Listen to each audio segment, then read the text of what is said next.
Нова тема со нови соговорници. Евеа најавата.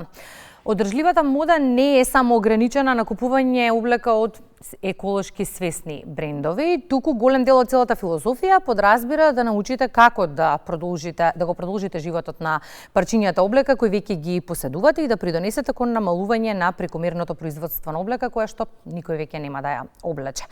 Дали знаете дека 73% од произведената облека во моментов патува кон депонија или ќе биде запалена, а 95% од таа облека може да биде реупотребена и рециклирана. Што можеме да направиме да се смени тоа? Анализираме со бројни соговорници. Прва на листата модната дизајнерка Ирина Тошева. Добро утро, Ирина, добре ни дојдовте. Добро утро и благодарам на поканата. Кога се станува збор за облеката од втора рака, модните дизајнери не можеме никако да ги поврземе со целата оваа приказна, но морам да ве прашам лично. Сте купувате, имате навика да купувате облека од втора рака? Да, од секогаш купувам. Баш и денес за денешната емисија облеков парче од втора рака. Имам пасија за интересни ретро кошули и секогаш на моите патувања сакам да откривам интересни мали продавнички и да си купам нешто за спомен. Кога станува збор пак за облеката од втора рака, можеби голем дел од нас никогаш не купиле нешто од втора рака, ниту пак биле во секонд хенд продавница, но во светот е апсолутно секојдневие и нормална појава. Зошто се уште како општество имаме стереотипи за користената облека, кога знаеме и слушаме дека бенефитите се навистина многукратни? Покрај тоа што штедиме пари, учествуваме и во намалување на отпадот глобално. Да, и она што ќе го купиме, голема е веројатноста дека ќе биде многу поквалитетно од она што би го купиле во денешно време со оглед на брзата мода и сите неквалитетни материјали кои се користат. Работата е што колку општеството, малку се грубо ќе звучи, посиромашно, толку има повеќе аверзија кон купување работи од втора рака. А не сме ние некое богато општество? Ние воопшто не сме. Сум правела јас и баш истражување за мојата магистарска тема, што темата беше апсайклинг, значи пренамена и реупотреба. Баш во целиот регион луѓето се навистина многу скептични и секогаш главниот изговор е дека шубе ми е затоа што не знам кој го носел тоа пред мене, заборавајќи на моментот дека и кога одат во продавница од, значи ева Зара на пример, секогаш тоа е пробано од некој пред нив. Значи сепак е носено од некој. Да. Ајде пред да проанализираме зошто граѓаните имаат одбивност кон облеката од втора рака, да ја прашаме колешката Елизабета Митревска дали прилепчани имаат навика да купуваат облека од втора рака. Елизабета, се надевам дека се слушаме, имаме актуелна тема која што ја отвараме наредниве минути во Македонија наутро, за која што и ти си подготвена. Имаме гостинка која што е моден дизајнер, која што има навика и купува облека од втора рака. Го прават ли тоа нашите граѓани во Прилеп? Добро утро повтор пат. Да, ја слушнав гостинката и кога спомена колку некако сме посиромашни после на новија простори, сме скептични од облека од втора рака. Точно тоа се случува, станува збор и се отвора прашањето купуваме, зошто не купуваме и дали би купувале. Сега ги прашавме и помладите и повозрастните прилепчанки, главно тие се тие кои главно се грижат за купувањето на облеката. Потврдивме дека се уште има скептичен став кон купувањето на облека од втора рака, но ги прашавме интересно и тоа, а ако ви подарат блиски роднини, да, некои немаат многу дилема околу тоа. Сега не би сакале психолошки да навлегуваме во тоа, затоа што самиот одговор на прилепчани дава многу и други одговори на тоа каков е нашиот менталитет, каков е односот и на што треба да поработиме во иднина кога станува збор на облеката и продавниците од втора рака. Сушност, еве ги нивните одговори на прашањето дали купуваат, дали би купувале и зошто не го прават тоа. Да погледнеме. Слабо. А сте купувале? Не купувале, ама слабо. Не, немам земано до сега ништо. Зошто? Па не знам, не ми текнало да земам од такви работи, не знам, повеќето ми се бутици на располагање. Имате предрасуди кон тоа? Не, немам ништо, до сега не се случило, па не знам некоја страница овде во Македонија што располага со такви работи, знам повеќето Србија, ама не прајче за Македонија, така да. А овдека бутик знаете во Прилеп тако? Не. А дали би носеле облека од ваша роднина? Да, не ми е тоа проблем, искрено. Немам предрасуди со никој, вака не знам. Ако има нешто убаво да се начека, да. Немате предрасуди? Течно. Немате? Не. Има во Прилеп? Има, да. Има, да. И се купува? Па, се не знам искрено, немам поедено, имам некогаш еднаш два пати земени толку. Лично искрено не би купувала во бутиците second hand втора рака. Најчесто би купувала и не во индивидуалните бутици, мислам дека на Прилеп му недостасува еден голем шопинг мол или центар како Eastgate, како City Mall во Скопје. А зошто не оние втора рака или што викаме носе? Па имаме некакво има во мислење, па секогаш предрасудите постојат и не би биле second hand ако се прва класа, нели? Значи не се прва класа. А би носеле од ваши блиски кои ќе ви подарат носена? Мислам не, али што сепак не. Затоа што личното е сепак лично, носи свој мирис, свој персоналити и така. Не купувам. Не. Секогаш ново купувам од продавница. Не. Зошто? Имате некои предрасуди? Немаме предрасуди, ама сепак не знаеме од кај биле тиалиште или како било. А дали би носеле, еве, например, од некои ваши познати, па роднини, па знаете? Може би. Од нив, да. Да. Пак сепак тие ми се роднини, знам од кај се лиштата и се, а другото не. Не би имале што да додадеме на оваа анкета, освен тоа дека дефинитивно би било добро да ги следиме состојбите, трендовите, случаите што не обкружуваат во Европа и во светот, и кога ќе ги имаме тие бројки што ги наведе во почетокот дека најмногу се фрла облека, може би и во догледно време ќе имаме некои други ставови. За сега е тоа.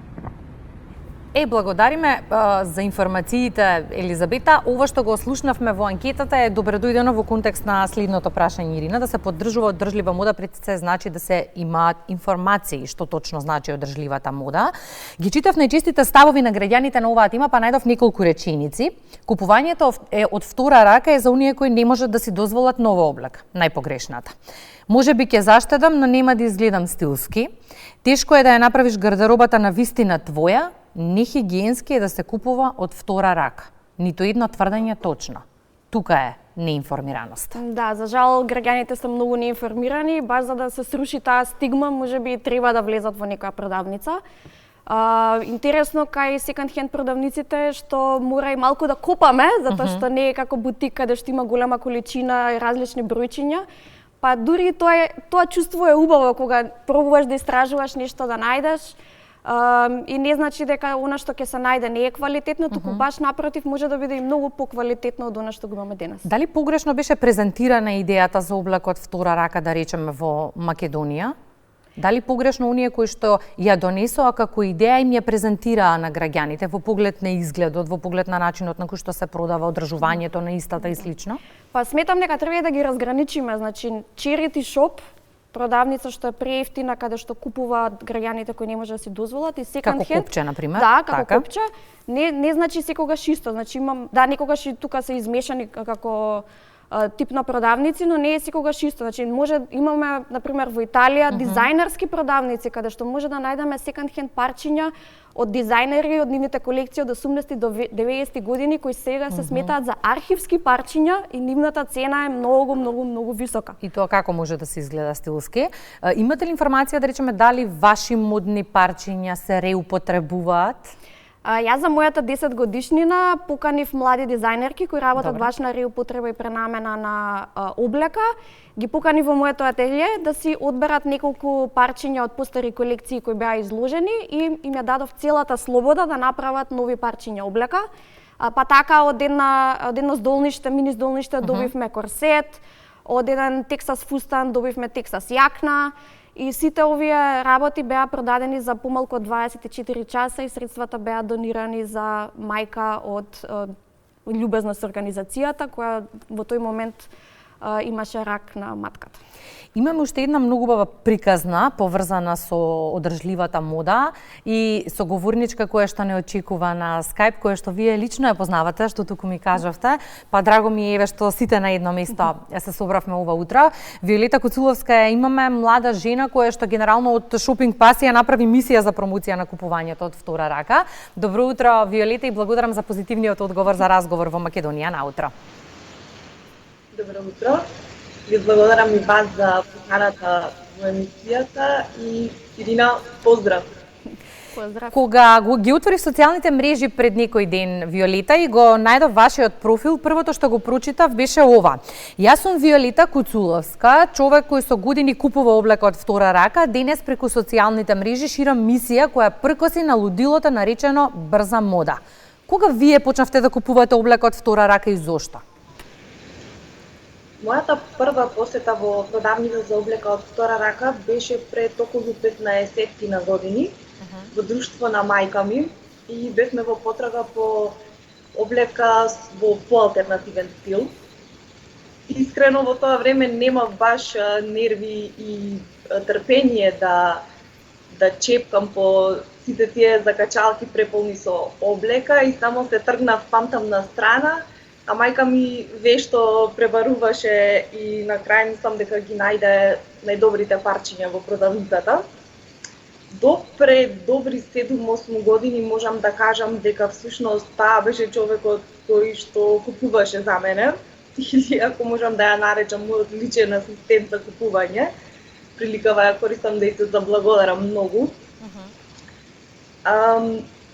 Екот на моето купување облека од втора рака и тоа вешто пребарување се случи во период кога всушност го креирав профилот на Second Hand продавницата на Инстаграм и ако претходно сум купувала од аспект на барање алтернативна мода, сега веќе мотивот доби друга димензија поврзан со екологија, економски аспекти и социјални причини. Приказната генерално и за продажбата на облеките почнува од пролетната чистка на вашиот гардеробер. Така некако стартува и целата идеја. Каква беше реакцијата? Каква е се уште реакцијата на граѓаните и имате ли, да речеме, пораки кои што секојдневно ви ги праќаат, каде што сакаат да се информираат, се интересираат или можеби негодуваат? Апсолутно. Претходно интеракцијата на профилот беше значително помала, но како се случија првите нарачки, повратниот одговор кој го добивав од луѓето беше позитивен, дури онака ептен задоволен, како да кажам, на моје огромно задоволство. И анонимно, но сепак пораките кои ми ги испраќа ги објавував јавно. И веројатно тоа беше и инспирацијата на други луѓе да разгледаат што се нуди на тој профил и да ја направат следната нарачка.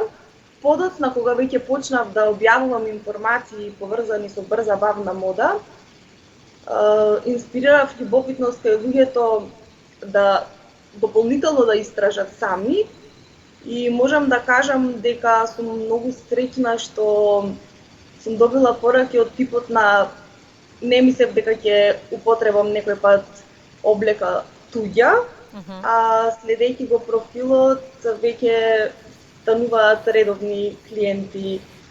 Веројатно најголемата промена која што вие ја правите е тоа што и едуцирате патам на социјалните мрежи и така го користите и вашиот профил. Сето ова што го гледаме како фотографии се ваши пораки, ваши истражувања, ваши информации кои што им ги пласирате на граѓаните во контекст на темата.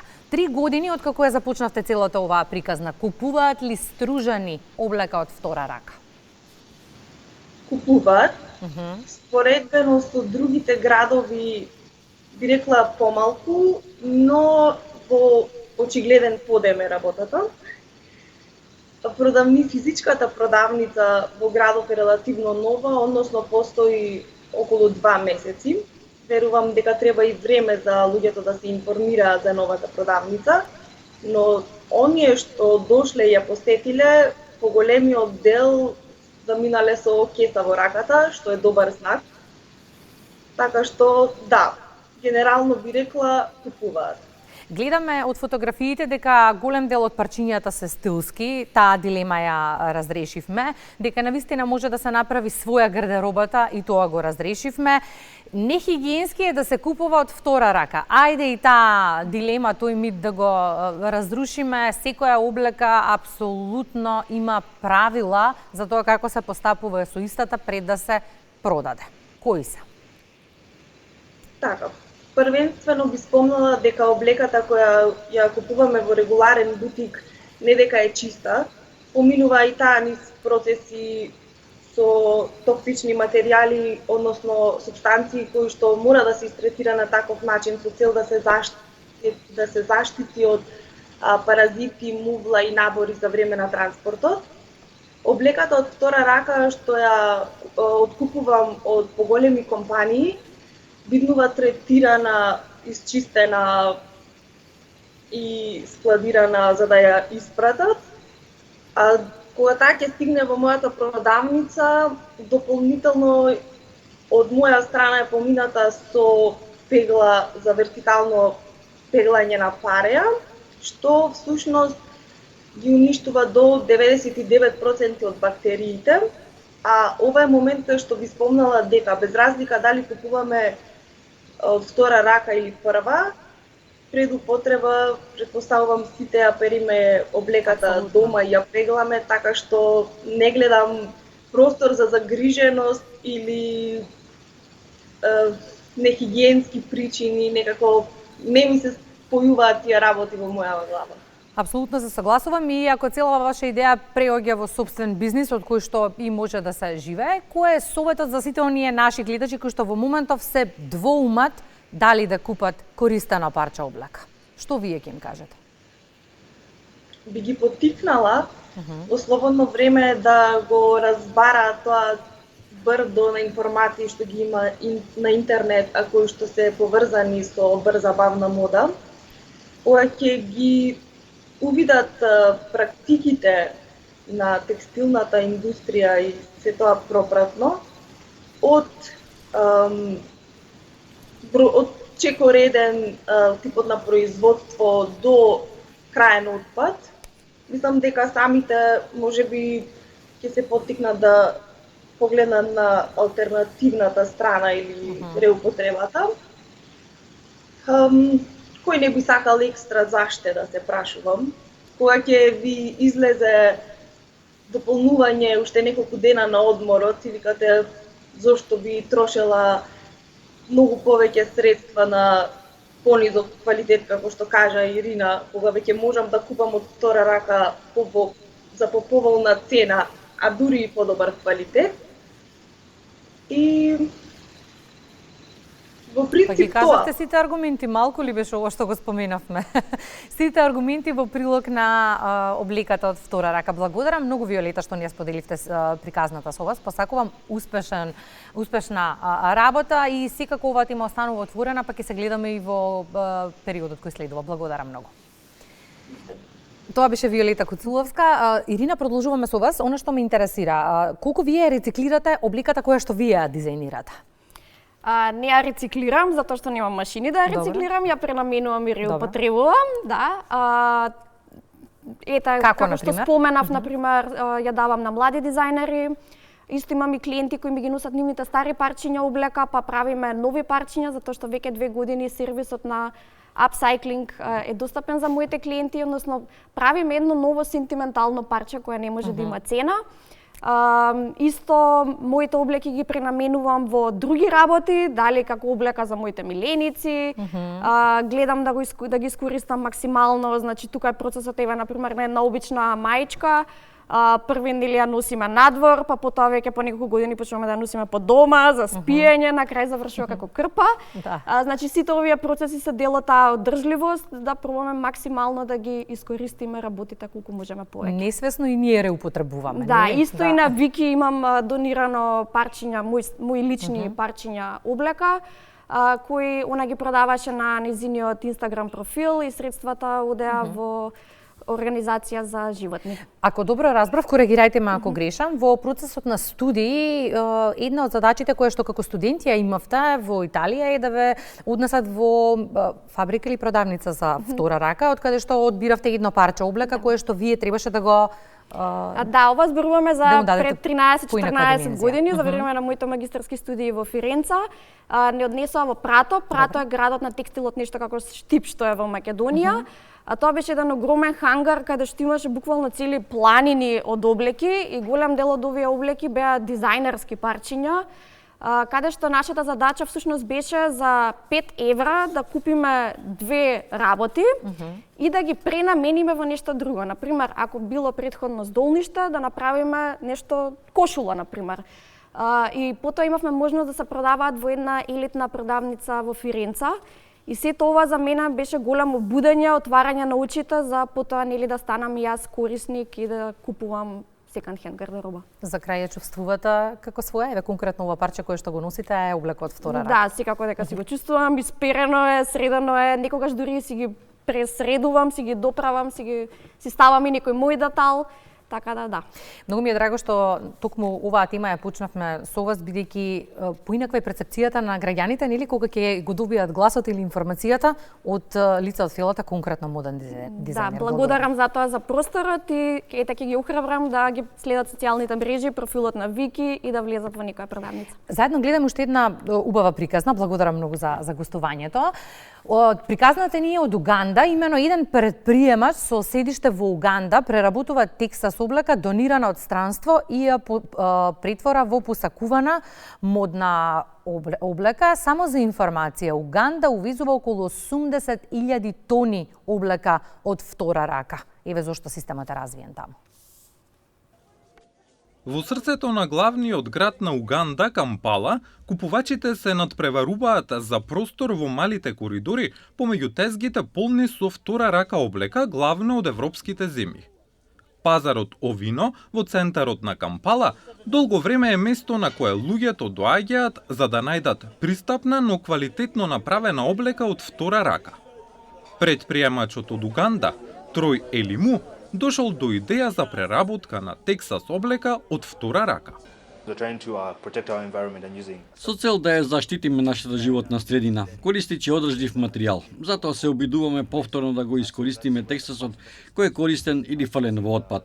Тука започнува процесот. Набавуваме Тексас од втора рака или исечоци од материјали за набавка на Тексас, а потоа го носиме во нашата фабрика каде што почнуваме да ги оцекуваме шарите и парчињата на специфични дизајни. Елиму се надева дека ќе ја револуционизира индустријата за втора рака облека во Уганда, каде што ваквата облека повторно се преработува и се извезува од Уганда. Тој вели дека многу луѓе го прифатиле неговиот пристап и многу познати личности го поддржале. Добив многу добри повратни информации од странскиот пазар каде што испраќаме на одредени клиенти и овие денови влегуваме во масовно производство.